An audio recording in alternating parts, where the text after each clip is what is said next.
আমন্ত্রণ এসিটিভির প্রবাস সংবাদের সঙ্গে আছি আমি শারবিন ফেরদৌস। শুরুতেই শিরোনাম। বাংলাদেশ থেকে 2000 ট্যাক্সি ও মোটরসাইকেল চালক নেবে সংযুক্ত আরব আমিরাত। ইইউ রাষ্ট্রদূতের সঙ্গে প্রবাসী কল্যাণ প্রতিমন্ত্রীর বৈঠক। আকামা পরিবর্তনের সিদ্ধান্ত কুয়েত সরকারের, খুশি লাখো প্রবাসী বাংলাদেশি। শ্রম বাজারে ভারসাম্য রক্ষায় সহায়ক হবে আশা সংশ্লিষ্টদের।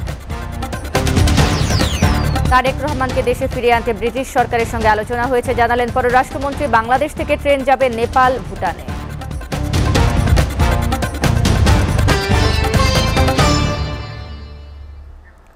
প্রতি বছর বাংলাদেশ থেকে 2000 ট্যাক্সি ও মোটরসাইকেল চালক নেবে সংযুক্ত আরব আমিরাত। চলতি বছর বাংলাদেশ থেকে 1300 ট্যাক্সি ও মোটরসাইকেল চালক নেওয়া হবে। এর মধ্যে 1000 মোটরসাইকেল এবং 300 ট্যাক্সি চালক রয়েছে। বৃহস্পতিবার প্রবাসী কল্যাণ মন্ত্রণালয়ে ঢাকায় নিযুক্ত সংযুক্ত আরব আমিরাতের রাষ্ট্রদূত আবদুল্লাহ আলী আল হামুদির সঙ্গে বৈঠক শেষে তথ্য জানিয়েছেন প্রবাসী কল্যাণ ও বৈদেশিক কর্মসংস্থান প্রতিমন্ত্রী শফিকুর রহমান চৌধুরী। এ সময় তিনি বলেন, সংযুক্ত আরব আমিরাতের একটি সরকারি মালিকানাধীন সংস্থা বাংলাদেশ থেকে প্রতি বছর 2000 মোটরসাইকেল ও ট্যাক্সি চালক নেবে। এর মধ্যে এ নিয়োগ শুরু হয়েছে। চলতি বছর 1300 কর্মী পাঠানো হবে। আগামী বছরগুলোতে এই সংখ্যা বাড়ানো হবে। তারেক রহমানকে দেশে ফিরিয়ে আনতে ব্রিটিশ সরকারের সঙ্গে আলোচনা হয়েছে বলে জানিয়েছেন পররাষ্ট্রমন্ত্রী ডক্টর হাসান মাহমুদ। তিনি বলেন, বন্দি বিনিময় চুক্তি না থাকলেও দুদেশ সম্মত হলে ফিরিয়ে আনা সম্ভব।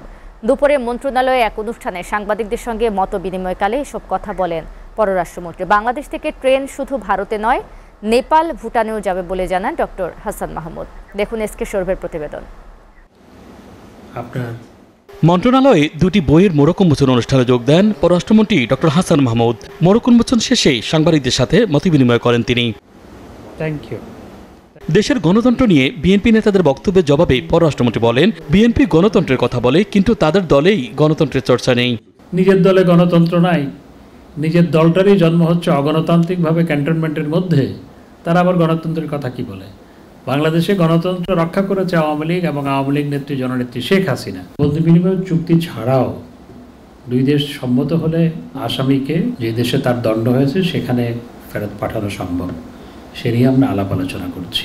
আগামী 8 জুলাই প্রধানমন্ত্রীর চীন সফরকে অত্যন্ত গুরুত্বপূর্ণ উল্লেখ করে ডক্টর হাসান মাহমুদ বলেন, ভারত বাংলাদেশের বিশ্বস্ত বন্ধু, তবে চীনও অবকাঠামো উন্নয়নে গুরুত্বপূর্ণ ভূমিকা রাখছে। চীনের সাথে আমাদের সম্পর্কটা অত্যন্ত গুরুত্বপূর্ণ। চায়না আমাদের অত্যন্ত গুরুত্বপূর্ণ উন্নয়ন সহযোগী। সুতরাং চীন সফরটা অত্যন্ত গুরুত্বপূর্ণ। আমরা রিজিওনাল কানেক্টিভিটি নিয়ে আমরা ভাবছি যে বাংলাদেশ থেকে ট্রেন ভারতে শুধু যাবে না, বাংলাদেশ থেকে ট্রেন নেপালও যাবে, বাংলাদেশ থেকে ট্রেন ভুটানে যাবে।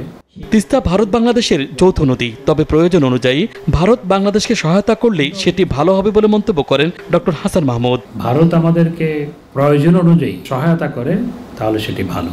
এসকে সৌরভ। সরকারের প্রবাসী বান্ধব নীতিমালা অনুসরণ করে ভুটানে বাংলাদেশ দূতাবাসে চালু হলো ই-পাসপোর্ট কার্যক্রম। বৃহস্পতিবার দূতাবাস প্রাঙ্গণে আয়োজিত এক সভায় ভুটানে নিযুক্ত বাংলাদেশের রাষ্ট্রদূত শিবনাথ রায় ই-পাসপোর্ট কার্যক্রম উদ্বোধন করেন।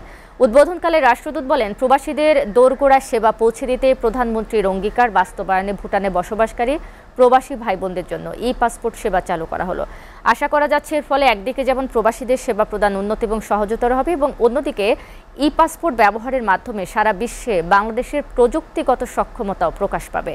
উদ্বোধনী অনুষ্ঠান এবং থিম্পুতে প্রবাসীদের জন্য ই-পাসপোর্ট কার্যক্রম সমন্বয় করেছেন দূতাবাসের প্রধান কনসুলার কর্মকর্তা সুজন দেবনাথ। অনুষ্ঠানে বক্তব্য রাখেন ই-পাসপোর্ট কার্যক্রমের উপপ্রকল্প পরিচালক লেফটেন্যান্ট কর্নেল মোহাম্মদ শফিউল মোচনেবিন এবং সুরক্ষা সেবা বিভাগের উপসচিব আবিদা আফসারি।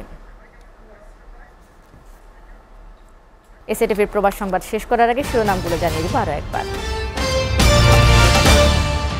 বাংলাদেশ থেকে 2000 ট্যাক্সি ও মোটরসাইকেল চালক নেবে সংযুক্ত আরব আমিরাত। ইইউ রাষ্ট্রদূতের সঙ্গে প্রবাসী কল্যাণ প্রতিমন্ত্রীর বৈঠক। আকামা পরিবর্তনের সিদ্ধান্ত কুয়েত সরকারের, খুশি লাখো প্রবাসী বাংলাদেশি। শ্রমবাজারে ভারসাম্য রক্ষায় সহায়ক হবে আশা সংশ্লিষ্টদের। তারেক রহমানকে দেশে ফিরিয়ে আনতে ব্রিটিশ সরকারের সঙ্গে আলোচনা হয়েছে, জানালেন পররাষ্ট্রমন্ত্রী। বাংলাদেশ থেকে ট্রেন যাবে নেপাল, ভুটানে।